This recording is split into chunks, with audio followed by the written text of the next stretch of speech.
welcome to another special bonus edition of the Paul Ryder tapes. This episode is a very special bonus episode with the lovely John Tuvey, who is the drummer from the legendary London band Flowered Up. They were around at the same time as the Mondays, and they were often referred to in the press as London's answer to the Mondays, but there was no rivalry there, and the bands were actually really good friends. There were many parallels between the two bands, including each one having a dancer and two brothers in the lineups, as well as heroin also being a key player in their trajectories. In the case of Flowered Up, it led to the worst possible outcome. Both the lovely singer Liam Mayer and later his younger brother Joe died as a result of their addictions. Drummer John too fell victim to heroin addiction, but happily he's now well and still around to share his story and his own unique perspective of around those times. I'm really excited to introduce you to Mr. John Tuvey. When you get clean and sober, you go through all these mad things, stop smoking, I can get your sex under control, drink fucking tea, coffee. You go on the mad health kick. So I've done it all. I've stopped eating meat, just fish, became a pescatarian. Yeah. Then I did that no caffeine thing. Jesus Christ. I phoned my ex-wife one day. I was about 4 days into it. I was like, fucking, I said, my head is absolutely banging. Yeah. I felt terrible. She was like, you're withdrawing. I was like, what are you on about withdrawing? She's like, you have a coffee and see what happens. I had a coffee and I was all right. Mental. So all I do is drink tea now. You was asking me about the comparisons with the Mondays and Flowered Up. Do you remember when you first went to see the Mondays and what you thought? I can't remember if it was the Forum, Kentish Town, or it was Manchester. But either way, the first time I saw them, it was amazing. I remember the Forum gig, but I remember the Manchester gig more. 4 of us drove up there, and it was all done on a whim. It weren't planned. I was the only one who had a car. By the little bright yellow Mini Metro 1300 Special. And that car was amazing. It was the Rave mobile. Seriously. So there was myself, there was Anne-Marie, there was Arnold, there was Wakey, there was Jason Boone, Stephen Russell, Ginger. 9 times out of 10 he was there. You'd have Sunshine, which is Liam and Joe and Darren's half-brother, and then another fella called Andrew John. I would get all them in my Metro, going to a rave. So I'd take the back parcel shelf out. We'd have 2 in the back. Now, Arnold can only sit in the front, so he used to push the chair. His knees would be on fucking top of the window screen, up to here, all crunched up. It was mental, that little motor. But anyway, I was with my pal, my best mate, Paul Sexton, One Love Sexton, and I was in the band by this time. I went to Jeff Barrett's press office down in Hatton Garden, and at that time, you know yourself, all record companies, they'd have white labels and they'd have all the albums and singles in there. So my first experience of going to Capersville was like, wicked, 3 records. So I remember getting their first album, Scribble G-Man, like with Tart Tart and Olive Oil and all that. What an album. In my opinion, it's the best album they ever did. That was, to me, that was the Mondays. Pills and Thrills and Bellyaches was a great record, but it was made for a purpose, and it did the purpose. It got on worldwide status. Oakenfold did what he had to do with that album. I like Bummed as well. I really did. Them first 2 albums were quality, but Pills and Thrills is a different level. It changed the band for the better, obviously, financially as well. So, yeah, we drove up to Manchester. As I say, it wasn't planned. Can't remember. I don't think we had fucking that much money between us. So we rolled up to Manchester, straight on the guest list. I was with my mate Sexton in the crowd, and I was just taking it all in. Was this G? This was the G-Mex. Right. Oh, I was there. That was the G-Mex, and I remember what stood out for me was, up until this point, I hadn't met any of the Mondays. I hadn't met any of the Roses. I hadn't met any of them bands personally at this point.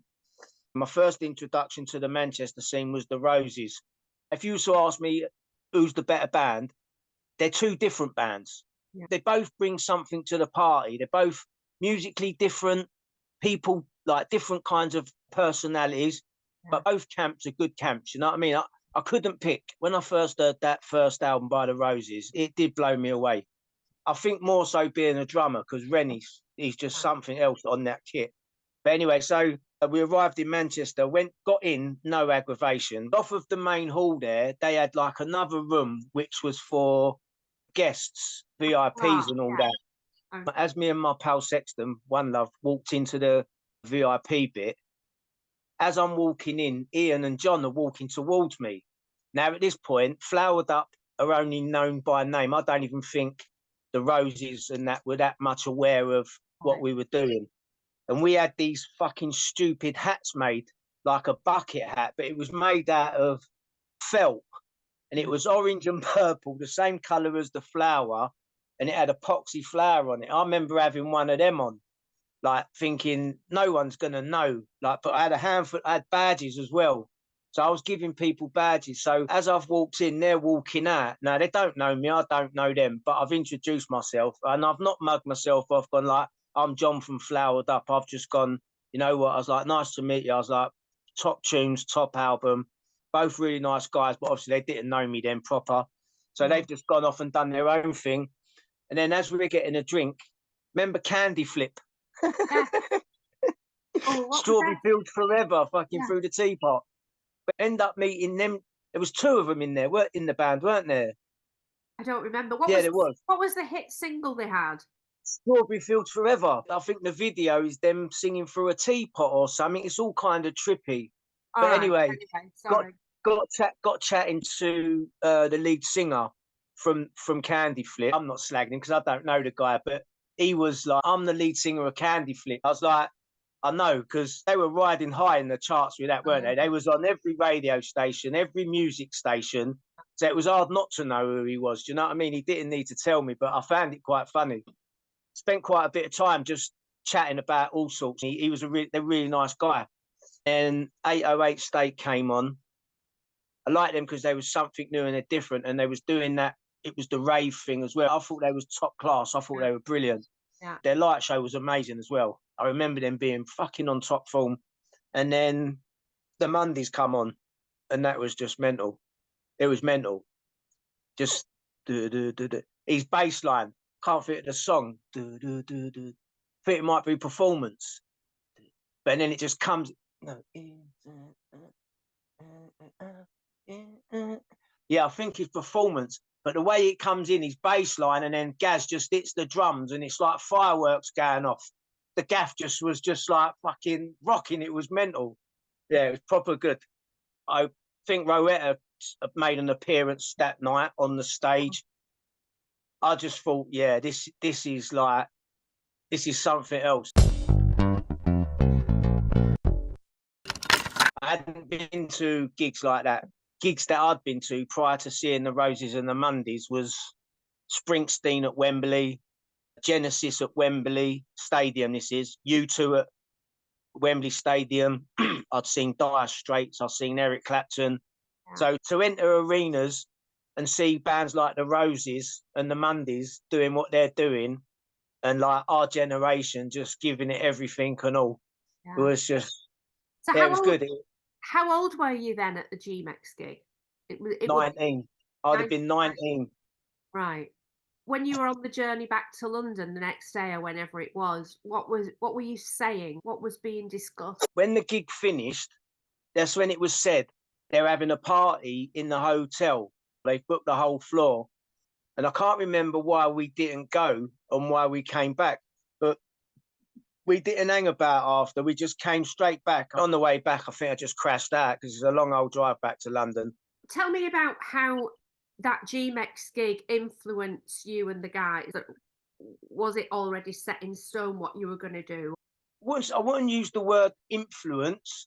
We wanted to be part of that scene, but doing it our way. For me, it was about the energy. And don't get me wrong, what the tunes they were doing were like bang on tunes, but it was just more about that energy. That's what I wanted to create. My thinking was, if we can be fucking 10% of what they're doing, but in our own way, then we're onto something good. We were still at very early stages then, because I think by then I might have done my first gig. My first gig with the band was in a club called Land of Oz, what was set up by Oakenfold and an Indian guy called Ian St. Paul.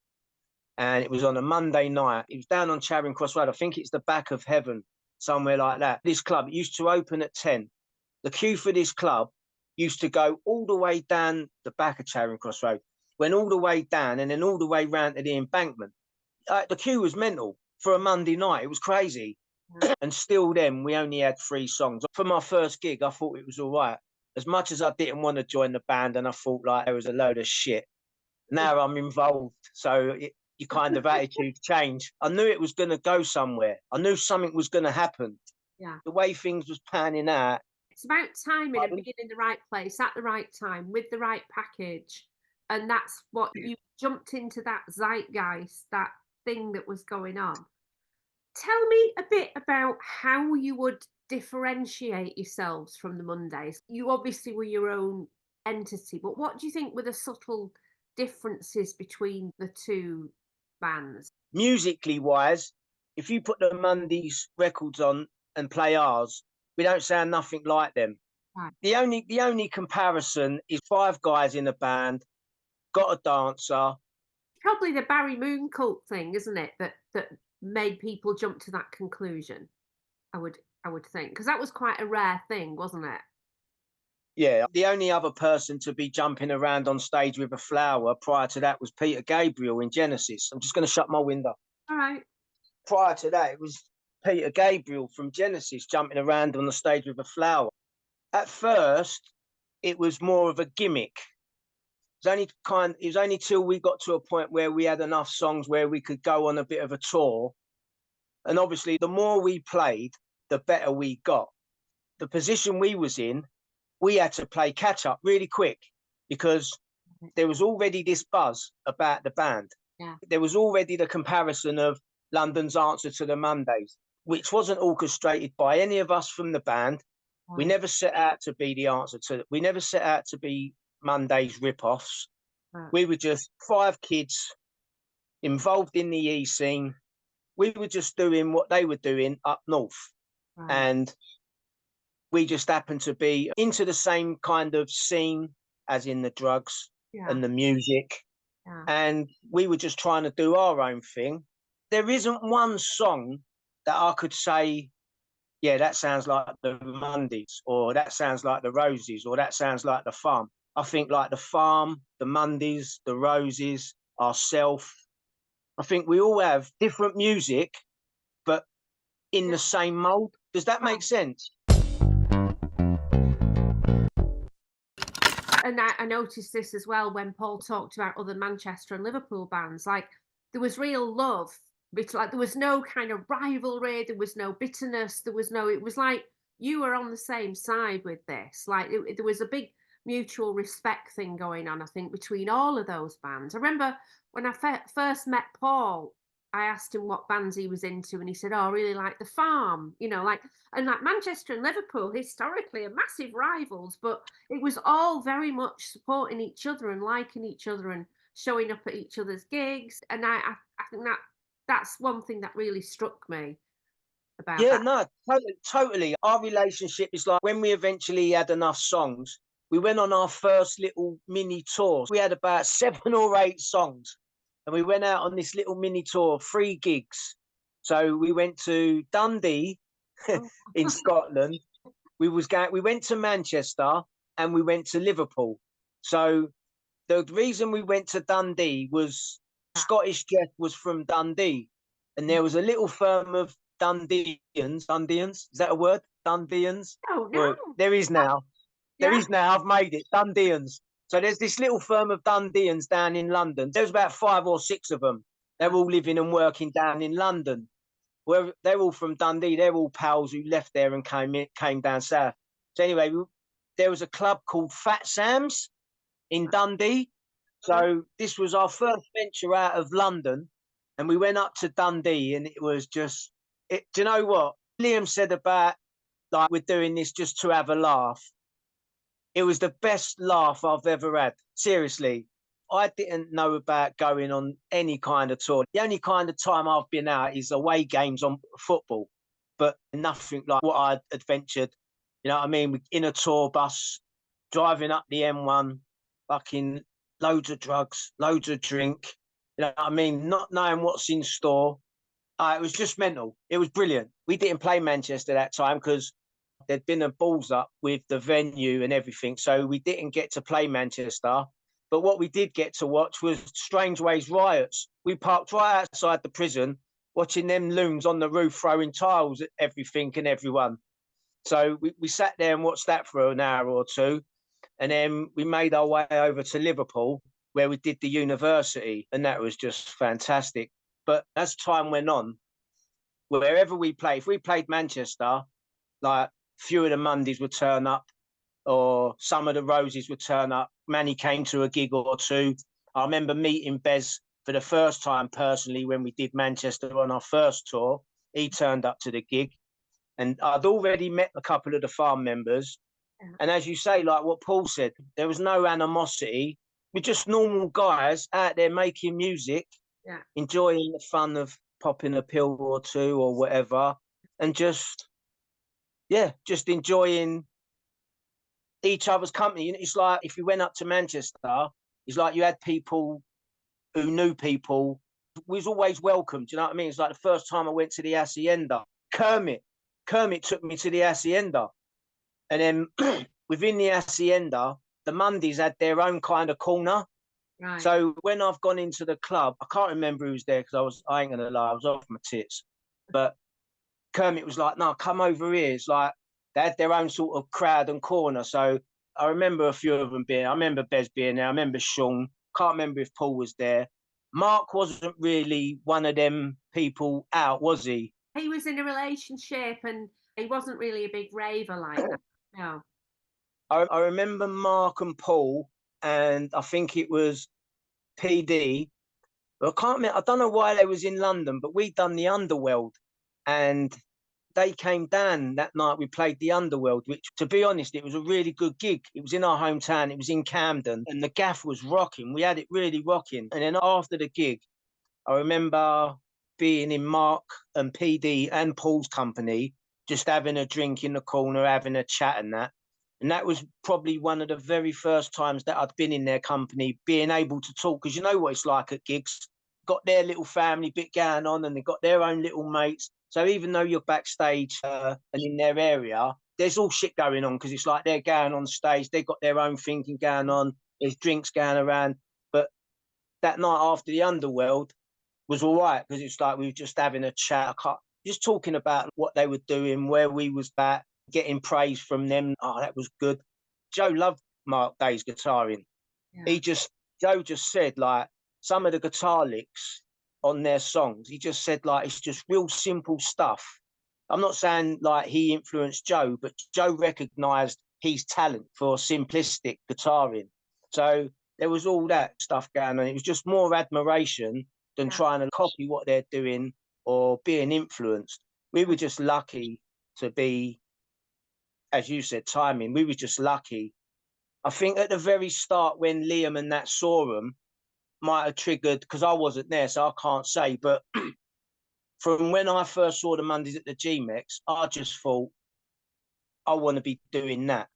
Not what they're doing, like not playing the music they're playing, not to say I don't like it, because I loved it, not ripping them off, but doing that, being up on stage and watching this crowd just going mad for it. That's what I wanted to, that's what inspired me. That's what I want to do. Watching them guys, like the Roses and the Mondays, is like, no, that's what I want to be doing. Do you know what I mean? I want to be sitting on my drums, because the drummer's got the best view. I don't care what anyone says. You're on a drum riser, aren't you? You're on a stage of 12, 6 foot, 7 foot high anyway. Then you're on a drum riser, which is about another 2 foot. So I can see right at the back. And do you know what? As much as I say that, I can't ever remember sitting on the drums and looking at. I was so engrossed in what I was Busy. doing. I was going to Do you know say, what I mean? I was just. talk to They, me about the nerves, like the nervousness when you're doing a massive gig. How do you manage that nervousness and like?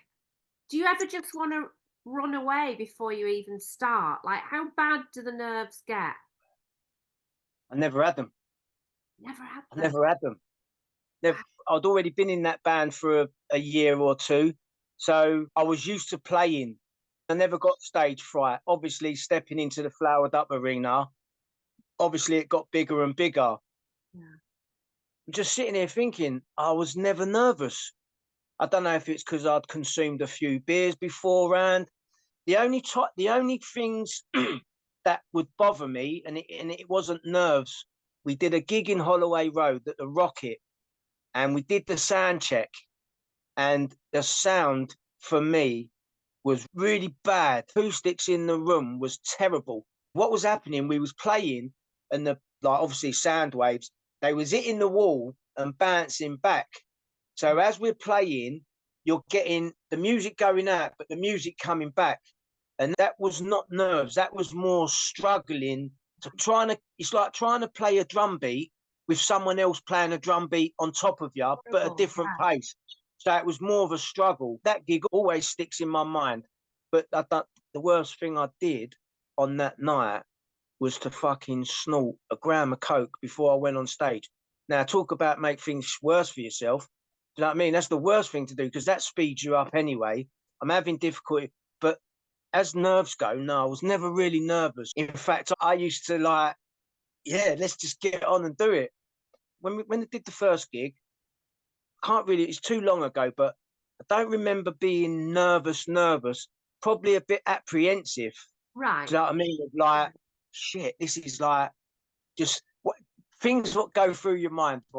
For me, just don't fucking drop the drumstick. Just don't drop a stick. Was Liam nervous? Yeah, yeah, yeah. I don't want to be cruel or unkind to other bands that are around at the time, but it's like the four main bands of that time for me was the Roses, the Mondays, the Roses, the Farm, and us. Well, that's how it felt. Yeah. You had other bands out there like My Bloody Valentine, Yeah. and I mean Blur was out there at this point, even the Charlatans. Yeah. But for some reason, I don't ever remember as much as the Charlatans. I really like, and they're a big band, but they never seem to get lumped in with it. Just No. I don't know if it was the press thing, but it just for me it just felt like it was that four band thing: the Yeah. Roses, the Mondays, the Farm, and us. For some reason, I don't know if that's me fucking dreaming that, but looking back at the press at the times, as I say, there was a few other bands, but I don't know. It just felt like it was us. What was your take of it, kind of? Then what? I mean, at that time, because you worked at MTV, so In obviously you had, yeah, the whole of 1990, I was just there for 1 year, and the Mondays broke through that summer when I was in MTV.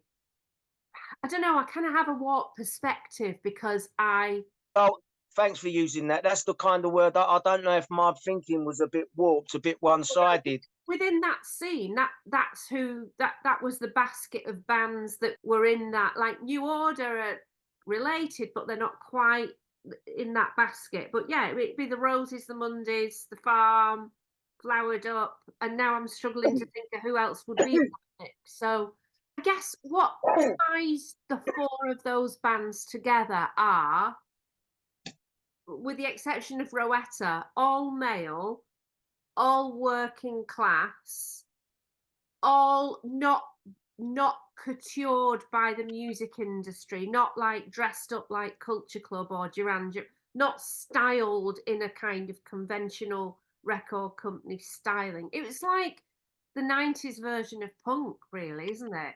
It's It like was, weren't it? kids from the streets, kids from working class backgrounds that normally wouldn't have got record deals, that suddenly had exposure because none of those. Who were the Farm signed to? No, I think they got their own record company. Right. I think So they did it all in-house. none of those 4 bands were initially signed to a major label, and I think that's what made it special. It's And like, that's where we went wrong. We signed, and I think the main reason we signed to a major is purely because we didn't have any money. It's like we were playing catch up. Like the name, the band was already out there, the hype was there, but there was nothing backing it up. The Mondays and that, look how many years they was together before they got what they got. yeah, Do you know what I mean? They'd kind of done their apprenticeship. We was like jumping in with tradesmen, the Mondays, the Roses, the Farm even. They were tradesmen. They've been doing it, like they've been together. They were like a unit. yeah. We've been doing it months, and like, what? You've only got 6 songs. We was under pressure from the get go. Right, Do you know what I yeah. mean? Oh, It was playing catch up. That was the only downside of yeah, Flowered Up. It was a great idea. Timing was right, but yeah, the music just wasn't. Well, the quantity of songs, because the quality of our songs are pretty neat. I think. yeah, I don't think we did a bad tune, to be fair. right. But we were just playing catch up, and everything was rushed from there. We held our own. It was more inspiration to get where they got or get where they're going. Because by the time we'd done our album, the Mondays was on their third, and obviously the Stone Roses had issues with their management, so they couldn't release anything or write anything. Yeah. So they was like stuck and static through fucking. 2 other similarities between Flowered Up and the Mondays. Number 1 is 2 brothers in the band, the older brother being the lead singer, Oh yeah, fucking hell yeah, which has always yeah. struck me. How did Liam and Joe get on as brothers? Was there tension? I don't remember many fights. I don't believe there was punch ups. There would be disagreements because they're brothers. Liam wasn't an aggressive or a nasty person. What he was a lover, not a fighter. Yeah. Liam. Joe was a prima donna. Was I it? tell you what, it's horrible because speaking of the dead, but in a lot of ways, Joe gives me the ump because he's a talented guitar player. He had his own style, but he was really lazy. And that's really frustrating, especially someone who's not like myself. I'm not a talented drummer. I'm very, You are. You no, must no, be. no. I could, the running joke in the band, they called me two beats Tuvey. That was it. I could play a 16th beat and I could play like a rock beat 4x4.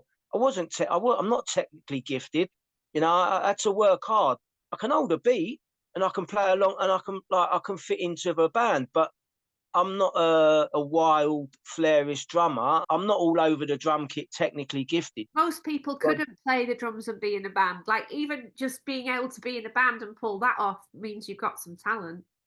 Don't yeah, underestimate. yeah, no, that's what I'm saying. I can hold my own, but with Joe, it's like Paul. You listen to Paul's bass playing. Now you can tell he's like talented. Some of the bass lines on their tunes are just like banging. His bass playing stands out on most of their tracks. When you listen to the bass lines are real funky bass lines. They're not poppy. They're bass lines from a good bass player. You can tell Paul musically in tune. Some of them bass lines on Squirrel G Man album, like Olive Oil and that, it's just that's my favourite track. Do you know what I mean? A lot of people say olive oil. Yeah. I love it. I could play it and play it and play it. The production on it's just amazing. I'll rate that album. It definitely in my top 15 albums, without a Really? doubt. Yeah. You said about being of the era of punk.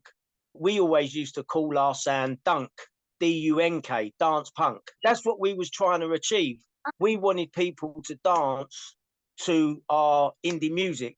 When you say dance to like the Mondays or our tunes, it's like you ain't gonna be able to get your burden one hand here and on your. It ain't happening, is it? To get 10,000 mainly blokes in a crowd dancing to like indie music, you got to be doing something right, haven't you? Yeah. Yeah. As well as enhancement from the substances that have Right. to go with it. Right. So that was the other thing that I was going to say. So the other thing that the two bands have in common, where, I mean, like a kind of a prerequisite to the success is the influence of drug culture. I think without the drugs, there wouldn't have been that kind of music.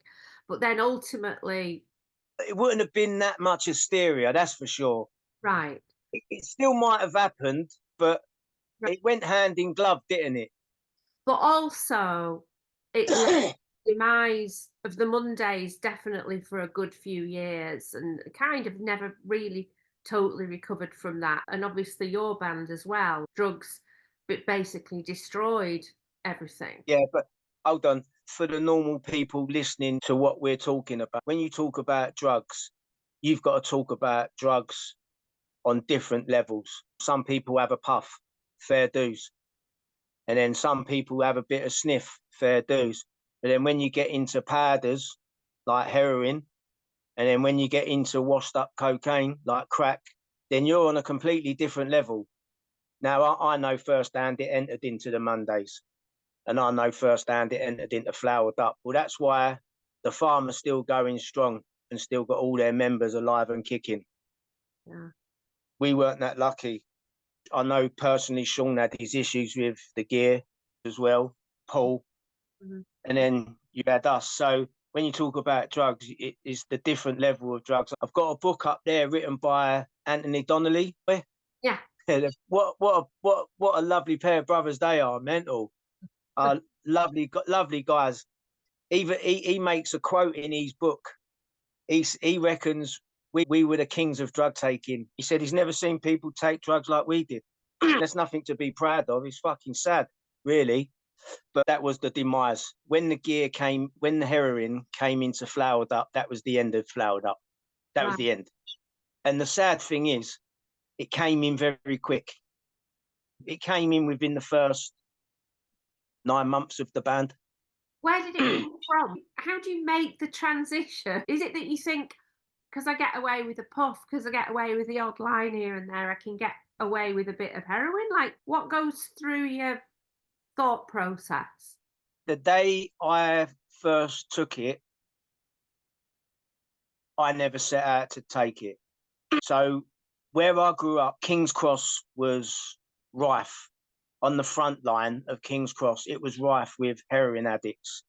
Mm. And where we grew up, heroin was taboo. It was a drug you don't do. It was a drug you just don't go nowhere near. It's one of them drugs. If you go near it, it comes with all that stigma. You're a wrong un. You're no good. So I had no intentions whatsoever. I never set out to take heroin. I was steering clear of that one. Up until I took it, my main thing was drinking, puffing, sniffing a bit of coke, and dropping pills. It was brought into the band. It doesn't matter who brought it into the band because it is what it is. But I caught Liam at rehearsal one day in the toilet. I thought he was doing cocaine, if I'm honest. I went to have a piss and he's in the toilet being all cagey. And I was like, what are you doing? He was like, nothing. Through the door, we're talking through the door. I was like, kiss a line. Thought he had a bit of Charlie. And I was like, if you don't, I'll kick the door down. He was like, fucking behave yourself. And we're getting into a bit of an argument. I was like, what are you doing? Why are you being so fucking I started to get a bit like pissed off with him. Anyway, he's opened the door and I've seen Tim Foyle. And I just looked at him. I went, you fucking, sorry to use this word. I went, you Beep. I said, what are you doing? And then he was like, shh, you have to be quiet. I was like, nah, man. I was like, and I kind of switched on him. Do you know what I mean? It's like, for one, he's my mate. For two, I know what this shit does to people. I've seen it. I see it daily where I live. Mhm. So I was really pissed off. But it's mental. As much as it annoyed me, I went back into the rehearsal room and I sat behind the drum kit. And all I could fucking think about was, I wonder what it's like. Do you know what I mean? It does. I've seen it with my own eyes. It's like it, it's dirty, it's wrong, it's everything you don't do. And then I just couldn't get that thought out of my head. And I called him to I said outside, called him to one side. I said, like, I want to have a bit. And he was like, no, no, no. I was like, listen, I was like, you can't bring that into the band. I was like, all I can think about is like, what's it like? And it's the worst thing I could have ever done. It's, oh man, how do you put this into words without glorifying? Because I don't want to glorify it. Everything they say about taking heroin is true. That's why you need to stay away from it. It does everything other drugs can't do. It made me feel warm. It made me feel confident. It made me feel relaxed. It was just like I was just in a bubble. Any kind of stress, pressure, anxiety, it just took all that away. It just on a different level no other drug that I've took in my life has done what that did. But it's what it does after. That's the killer. I was with this girl called Anne-Marie. She's the best person I've ever met. Me and her were compatible on every level. She was gorgeous, kind. She was Irish through and through. She would have done anything for me. She loved me. She was in love with me. I was in love with her. We was engaged. Took that gear. I took the tiniest amount you couldn't even believe. No bigger than what's the fag ash on the tip of my roll up. It was that minute. And I snorted it. Liam was smoking it on foil. He said, no, just snort it. So I snorted a tiny amount. And what that did to me was unreal. But it was after, I mean, the buzz lasted for quite a few hours. But it was the next day. Soon I woke up from sleep and all I could think about was, I want to do that again. I want that feeling again. Oh, yeah. Seriously. And I just couldn't get that thought out of my head. I knew you could get it down King's Cross, but I didn't know who to go to. I didn't know what I was doing, what I was buying. I just knew I wanted to do it again. I drove round to Liam's and said to him, like, I want to have a go. I want to do that again. And he was like, I ain't got none. I didn't know if he did or he didn't. He said he didn't have none. How long have you been doing it at this point? Do you know? He'd been dabbling. I can't remember what was said. It hadn't been long and he wasn't using every day. It was just now and then. Oh, yeah, because that's what I said to him. I said, like, how long you been doing this? He said, I've been dabbling. He said, I had it years ago with one of our mates when I was about 15, 16. I was like, okay. I said, who did you get that off? He said, I got it off someone else who was in the band. I was like, oh, right. But at the time, apart from going to King's Cross and you'd have got anything. You could have got fucking brick dust. You just didn't know what you was doing down there. You're dealing with like the lowest of the low. And obviously at that point, I'm still wearing nice clothes. I've got, you know what I mean? I'm not a junkie looker. I don't look like a junkie at all. So I'm going to get ripped off. Anyway, I go round to Liam. He didn't have any anyway, but it was that constant thought. And all I wanted to do was fucking, so I'm on a mission now. So I know there's certain people I know who have took it. And I know there's certain people in the area that can get it. So now I'm fucking pulling up on people going, can you get heroin? And they're looking at me going, fuck off. And I'm like, I know you can get it. And then next thing, like I get pulled up by Liam and he's like, John, he's like, you can't be asking like people for gear. He's like, they're coming to me because that's how taboo it is. It's a real underground kind of, I end up getting some over Somerstown and I do it again and I do it on my own this time. And then before I knew it, my relationship with this girl has just gone. I know in my heart, I can't tell her because of the stigma. It's like shameful. She's going to fucking hit the roof. So I just detach myself. I already know where I'm going just by my thinking. Do you know what I mean? Just from that using. And before I knew it, it wasn't long. I was using every other day. And then before I knew it, a few months down the road, it took a little while. Woke up one morning and I just didn't have a clue what was going. I was what they call clucking. I was withdrawing. And I was just like, what the fuck? This is now I've entered. I'm in a completely different level of it now. Yeah. And I phone up the manager and I go, listen, I was like, my legs are like jumping like mad. I'm sweating. I'm like, what the fuck is going on? He's like, you're withdrawing. I was like, well, you need to get some money here and you need to fucking get me sorted. And that was it. And that was it for myself, Liam, and someone else in the band. Liam's passed, so it can be said. What about Joe? Wasn't Joe into it as well? No, I don't know if Joe got into it while he was in the band. I don't even know whether I was sacked or I left, because in my eyes, I went to Tenerife to get my head together. While I was in Tenerife, the then manager told the band that I had left. So when I got back, I was replaced by a geezer called Andy Ireland. So that was me finished from Flowered Up. And then that's a completely different story, because my life just goes fucking chaotic from there after that. That's another podcast in itself. We'll do that one for the fans later. They'll enjoy that. Yeah, we need to talk about when you rejoined the band again in 2005, but we'll talk about that another time. Everything about them people, myself, when I'm at it, I'm not, there's only one thing in my mind when I'm on that shit. And it ain't to be a nice and kind person. It's about what I can get from me, not you, for me. And it's about, I want to be around you because I want to get something from you. You're not getting nothing from me, but I want something from you. And it's generally involves the Queen's head or the King's head on it, because that's the drug it is. It just makes you a nasty, greedy, selfish, self-indulgent, unlikable person. And that's why it's so taboo.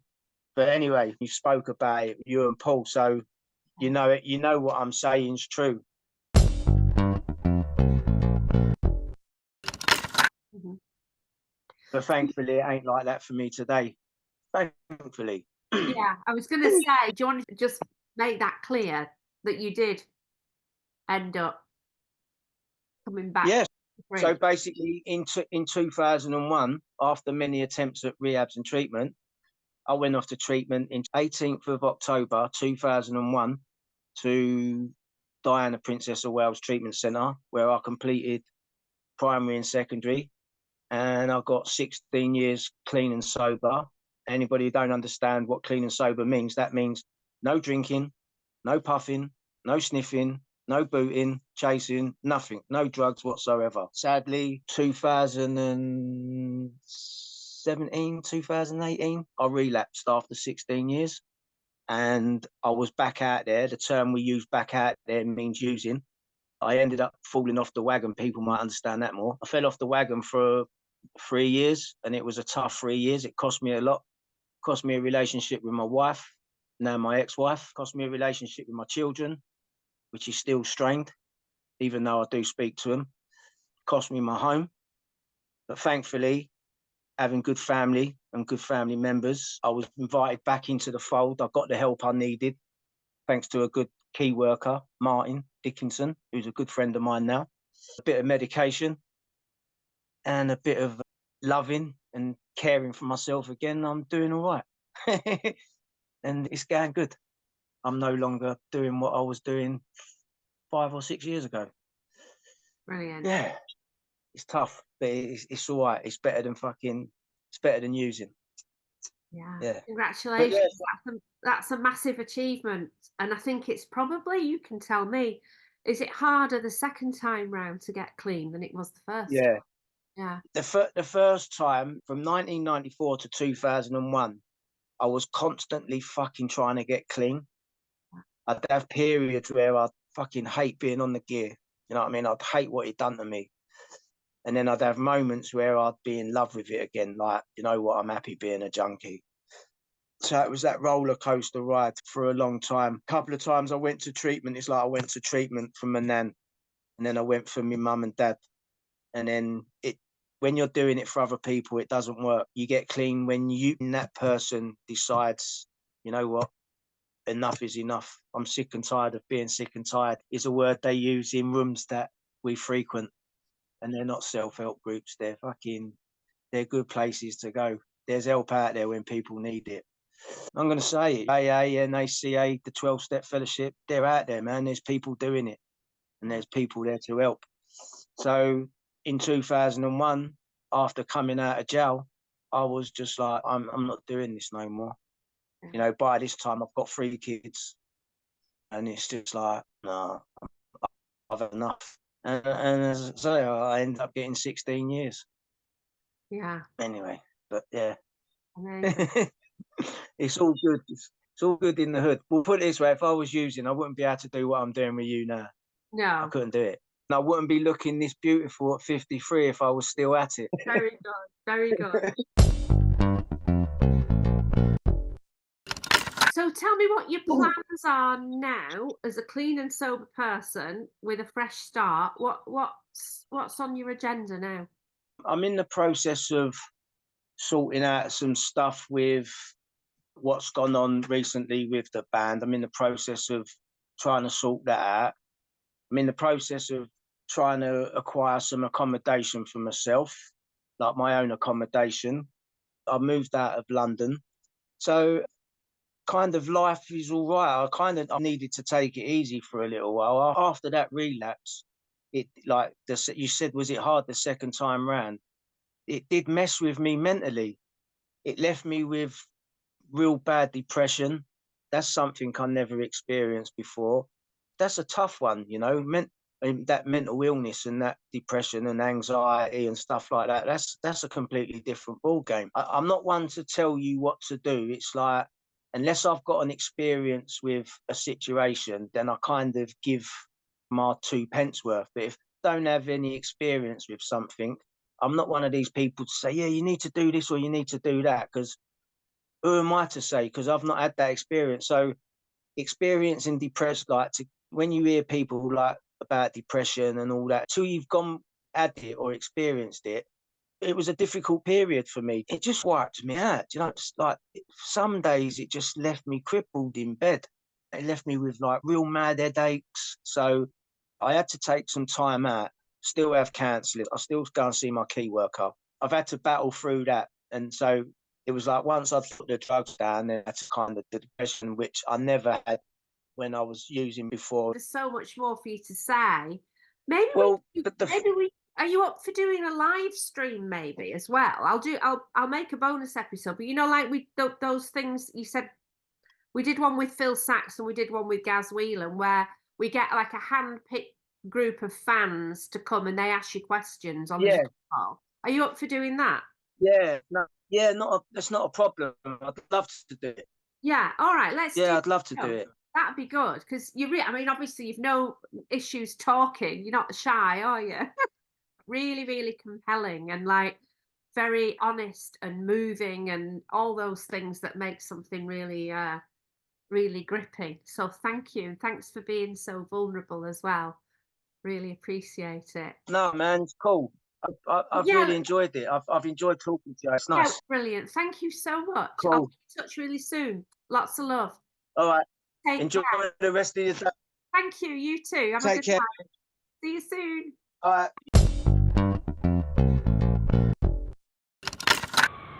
That's all we got for you this week. He was brilliant, wasn't he? Oh, we're going to talk to him again, but this time on a Zoom call for all of our patrons.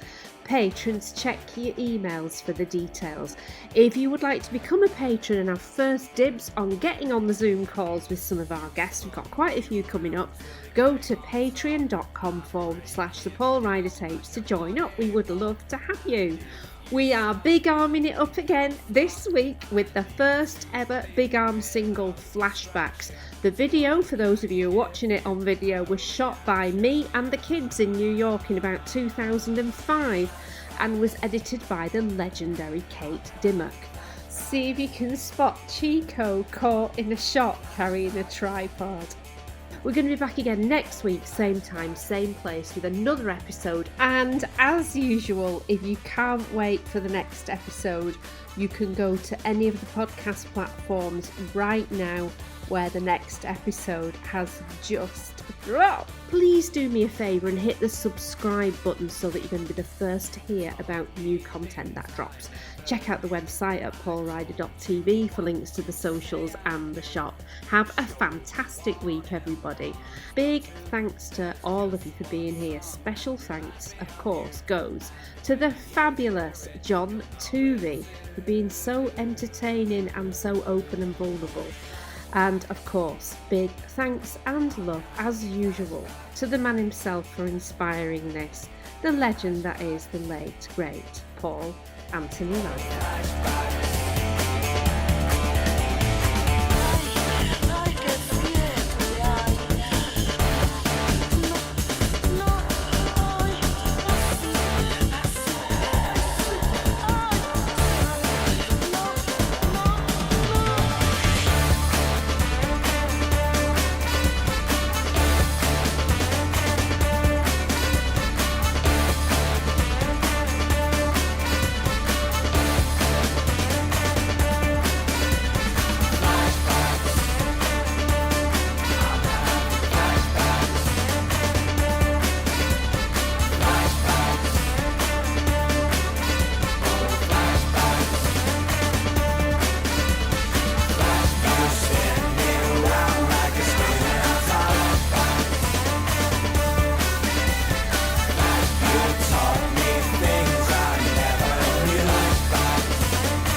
Glistening Productions.